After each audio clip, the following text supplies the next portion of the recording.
एक समय की बात है। हिमालय की तलहटी में बहने वाली एक पवित्र नदी के किनारे भगवान शंकर ध्यानमग्न होकर बैठे थे। नदी का जल स्वच्छ और शांत था। उसमें मछलियां निश्चिंत होकर तैर रही थीं। माता पार्वती ने मुस्कुराते हुए कहा, नाथ, आज नदी बहुत सुंदर लग रही है।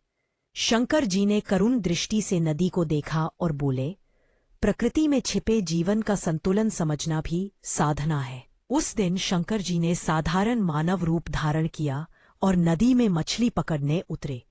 उनके हाथ में ना जाल था, ना कांटा, केवल ध्यान और करुणा। वे जल में उतरे तो मछलियां भयभीत नहीं हुई, मानो उन्हें अपने रक्षक का स्पर्श मिल रहा हो। शंकर जी ने ध्यानपूर्वक एक मछली को हाथ में लिया। वह मछली तड़पी नहीं, उसे लगा जैसे किसी पिता की गोद मिल गई हो। उसी समय पास के गांव के कुछ मछुआरे वहां आ पहुंचे। उन्होंने यह दृश्य देखा तो आश्चर्यचकित रह गए।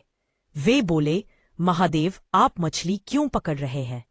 शंकर जी मुस्कुराए और बोले, पकड़ना नहीं, समझाना चाहता हूं।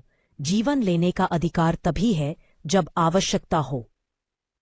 लोभ में लिया गया जीवन पाप बन जाता है। यह कहकर शंकर जी ने मछली को फिर से नदी में छोड़ दिया। मछली जल में जाते ही तेजी से तैर गई, मानो कृतज्ञता प्रकट कर रही हो। मछुआरों की आंखें खुल गईं। उन्होंने संकल्प लिया कि वे केवल उतनी ही मछली पकड़ेंगे जितनी जरूरत हो। माता पार्वती ने शंकर जी की ओर देखा और बोली,